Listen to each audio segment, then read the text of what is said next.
Muito bem, senhoras e senhores do canal Redação Enem na Mosca, eu sei que você veio aqui atrás de respostas, de uma luz para determinados temas, para determinadas redações, não é verdade? Como começar, como desenvolver e principalmente como concluir.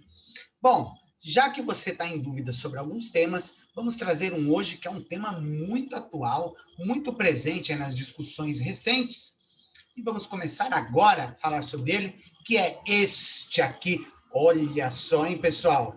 Esse aqui é Desafios para o Capacitismo no Brasil, certo?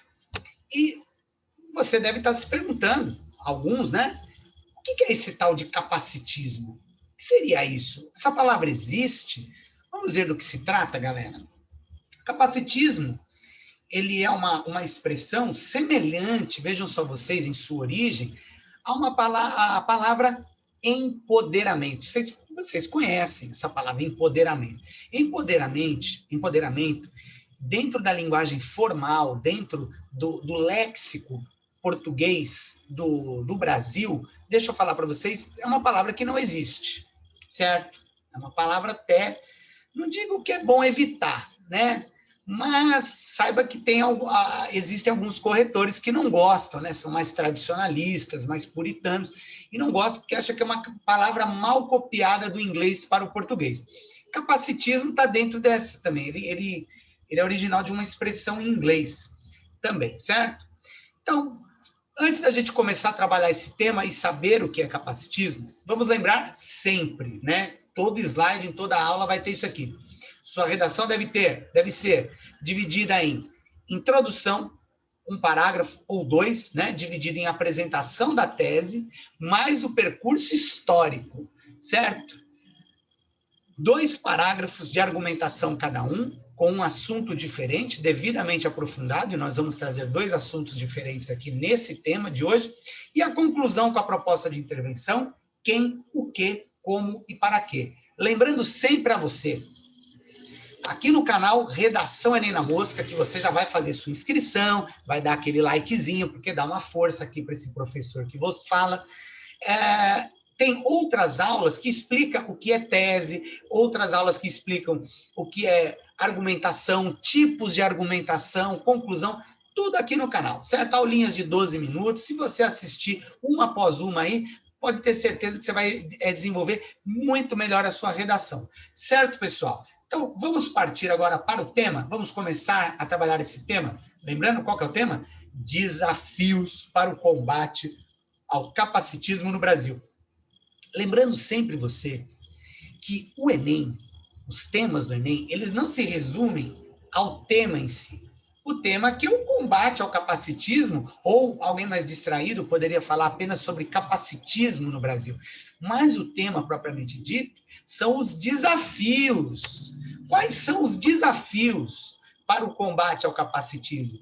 Certo? Já que o tema é esse, vamos lembrar sempre, uma maneira muito fácil, né, que facilita bastante para você começar a sua redação, é transformar o tema em uma pergunta. E aí ficaria de que maneira? Quais os desafios para se combater o capacitismo no Brasil? Transformei o tema numa pergunta, né, sobre que você vai fazer, transformar essa pergunta na sua cabeça ou no rascunho. Aliás, eu vou fazer uma aula aqui depois só sobre rascunho, a importância de se fazer um rascunho na redação, certo? E aí você tem aqui, né, a apresentação da tese. Como que ficaria?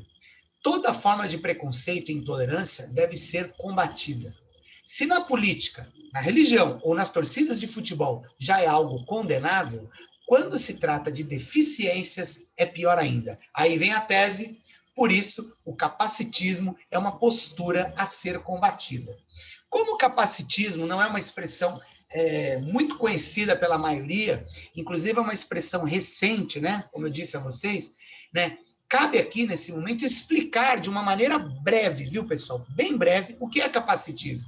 Por exemplo, ser capacitista, que é alguém que pratica o capacitismo, né? Uma palavra oriunda de uma expressão da língua inglesa. Professor, qual que é essa palavra? Olha que coisa interessante. E se você não sabe qual é a palavra, você vai perder o argumento? Olha como que você pode falar aqui, ó. palavra oriunda de uma expressão da língua inglesa. Pronto, você não precisa falar qual é a expressão, certo? E aí você continua. Ser capacitista, né, é uma palavra oriunda, é manifestar comentários e posturas preconceituosos, como, por exemplo, chamar um amigo, por brincadeira, de autista. Vocês já viram alguém fazendo isso, né? Oh, para com isso aí, você parece autista, né? Esse tipo de atitude é uma atitude capacitista. Ou fazer questionamentos para um deficiente, como espere, que você não vai conseguir, já vou te ajudar, né? Coitado de você, e coisas assim.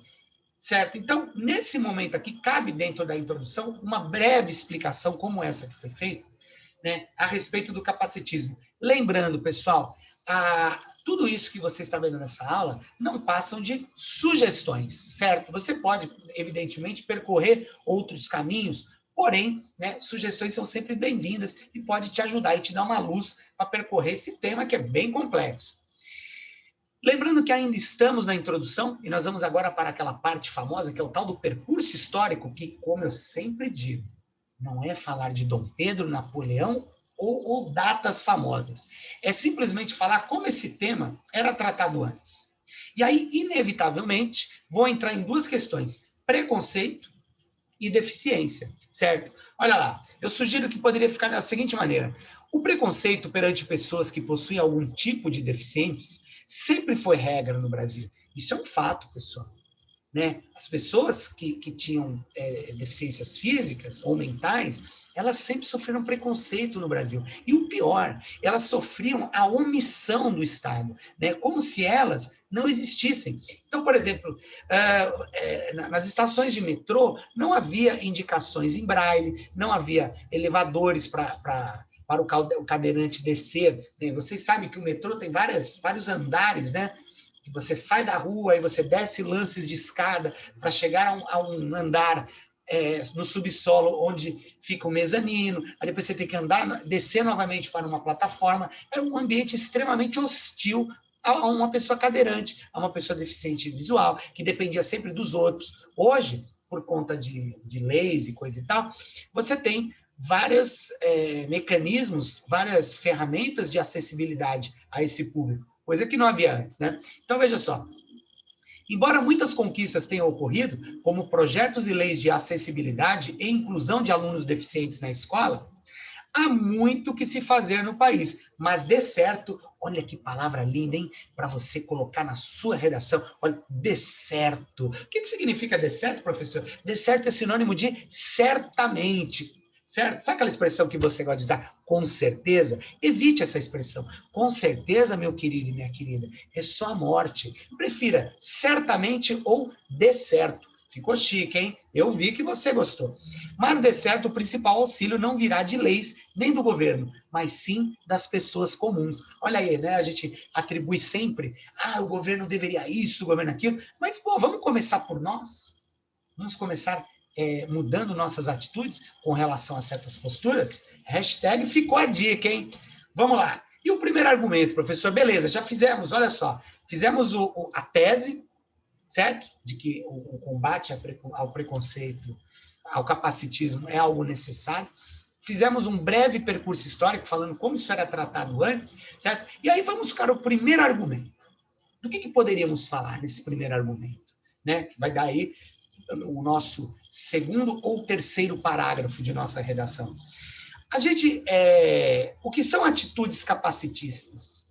Então, primeiro é a definição, né? Capacitismo, ou ser capacitista, é ser preconceituoso com relação ao deficiente físico ou ao deficiente mental, certo? E o que seria uma atitude dessa, professor? Sabe aquelas brincadeiras do dia a dia de chamar o colega, o amigo, sei lá quem, de mongol, de louco? Você é cego? Você é surdo? Né? Ou, se não, achar que o deficiente nunca vai conseguir fazer nada, porque ele é deficiente. Então, se ele é deficiente, ele é um incapaz, ele é um inválido, né? Ele não pode fazer nada. Aí você tem frases como, por exemplo, né? Você chega para alguém que tem um filho, olha, você tem um filho especial porque você é especial, né? Você é acima da média. Então, você tem assim. Ou, se não, tratar o deficiente de uma maneira infantilizada. como se ele fosse uma criança. Às vezes o deficiente, ele já é um homem, ele já é uma mulher, tem seus 20 e tantos anos, já trabalha, já isso e aquilo, né? Ou se não, como a gente vê em algumas lanchonetes, em alguns lugares, algumas pessoas com síndrome de Down trabalhando, se ela está ali trabalhando, ela não está ali por dó, né? Alguém teve dó, você vai trabalhar. Não, ela está dentro de um programa social de inclusão, de incluí-la na sociedade, certo? Então, esse tipo de atitude, como eu disse, falar frases, palavras, que para a gente pode parecer algo à toa. Eu sei que tem um blogueiro, não me lembro o nome dele agora no YouTube, desses youtubers, que ele vive falando, isso aqui é coisa de débil mental, essas pessoas debilóides. Ele esquece, certamente, que existem pessoas que possuem deficiências que provavelmente vão se sentir muito ofendidas, né, com esse tipo. Repetindo, pode parecer algo banal para nós, mas para o outro lado, certamente não é. Então, muita atenção, esse é o primeiro argumento que você pode trabalhar. Como sempre são 2 argumentos, né, professor? Por que não 3, 4, 5? Eu já falei em outra aula, tem a aula sobre isso, não deixe de assistir. Temos várias aulas aqui no canal, hein? Quer aprimorar sua redação, quer melhorar para o vestibular, ou melhorar na escola em si? Galera, canal, redação e nem na mosca. E recomende aos conhecidos, hein? A pessoa está com dificuldade, fala lá, o canal do professor é bacana pra caramba, certo? E eu sei que é, porque aqui é professor de verdade, né? Eu dou aula também, eu não sou um youtuber, eu sou um professor de português que resolveu fazer vídeos para ajudar os alunos, nada além disso, certo? O segundo argumento, olha aí, olha um argumento muito conhecido, muito forte. E as Paralimpíadas? Para quem não sabe, toda vez que ocorrem as Olimpíadas, as famosas, né, os Jogos Olímpicos, logo na sequência, terminou a Olimpíada, já começa a Paralimpíada, que ela é realizada pelos mesmos organizadores que fazem a Olimpíada, com os mesmos patrocinadores, nos mesmos locais. Então, por exemplo, a Olimpíada vai ser agora em Tóquio, assim que terminar os Jogos Olímpicos, que duram 16 dias, no dia seguinte já começam as Paralimpíadas, que são os Jogos Olímpicos para pessoas com deficiência. E eu sei que a cada edição as pessoas se emocionam, se surpreendem, sobretudo, né? De ver como pessoa. Eu lembro que na última edição, no Rio de Janeiro, um mesa-tenista, sabe? Tênis de mesa, popular ping-pong, cara, ele jogava com a boca a raquete, assim, sabe? Uma coisa impressionante, né? E nadadores sem os braços, e futebol para cegos, né? E você vê ali eles se superando, não só a superação física, como a superação psicológica, né? Pessoas que sempre foram chamadas de inúteis, de inválidas, e ali realizando uma atividade esportiva em alto nível, né? Olha que argumento bacana, galera, né? Muito bom isso aqui. Para finalizarmos o texto, a famosa conclusão, que deve ter quem, o que, como e para quê, obrigatoriamente, hein, meu querido e minha querida? Então, veja lá, quem poderia, né, dar um jeito nesse capacitismo, resolver? A gente tem que sempre pensar que os problemas, infelizmente, eles nunca deixarão de existir. A gente tem que ter uma noção de que a nossa proposta de intervenção, ela não vai trazer uma solução definitiva para aquela questão. Até porque 2 problemas você tem. Numa redação de vestibular ou numa redação de escola, a gente sabe que a maior parte de quem está fazendo essa atividade é um adolescente, é um jovem. Então, como que eu cobro de um jovem, de um adolescente, de uma pessoa em formação, uma solução para um problema complexo? Então, não é essa a ideia. A proposta de intervenção é, se você tivesse o poder, se você tivesse como, o que você faria? Certo? E aí nós poderíamos dizer que o Estado, por meio da educação, ele, né, e suas secretarias, ou de educação ou de comunicação, lembrando, você não vai solucionar, você pode trazer propostas para minimizar o problema, certo? Dificilmente vai haver uma solução definitiva, certo? E aí, vamos lá. Secretaria de Comunicação, o quê? Desenvolver aulas, né, nas escolas e campanhas na mídia relacionadas ao combate ao capacitismo. Outro detalhe, né, porque assim, vamos começar no começo. Um monte de gente sequer imagina que isso exista. O que é capacitismo? que é ser capacitista, nem o quanto determinadas atitudes fazem mal. Então, essas aulas aconteceriam com a ideia como? Lembrando a você, meu querido e minha querida, 90% das pessoas que fazem proposta de intervenção colocam quem e o quê. 90% não coloca o como. E é aí que está o problema, hein? O que é o como, então, professor? O como é literalmente como aquilo que você propôs no quê vai se realizar. E aí eu digo, essas aulas aconteceriam com a ideia de conscientizar os jovens sobre o que é de fato ser deficiente, suas verdadeiras limitações e potencialidades. Quando eu falo limitações, as verdadeiras. O que de fato uma pessoa que é deficiente visual não tem como ela fazer? O que de fato uma pessoa que não anda, que não escuta, não pode, não há a menor possibilidade dela fazer? Assim como as suas potencialidades e aquilo que ela consegue fazer de fato. Aulas desde o ensino fundamental, que deveria ter um ponto, eu errei aqui, né? Mas depois eu arrumo. Aulas desde o ensino fundamental 2, trazendo reflexões e esclarecimentos, tirando a questão, que questão? A questão da deficiência, de dentro do senso comum. E qual que é o senso comum?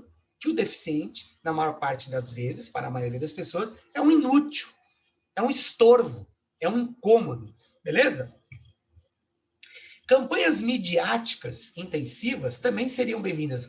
Perceba que eu não mencionei quais campanhas, certo? Não é necessário. Campanhas midiáticas. Então a gente já sabe que é algo no rádio, na TV, na internet, certo? Também seriam bem-vindas. Afinal, toda e qualquer ferramenta que combata o preconceito, em todas as suas formas, é mais que uma boa intenção, mas sim uma necessidade. Eu vi que você gostou.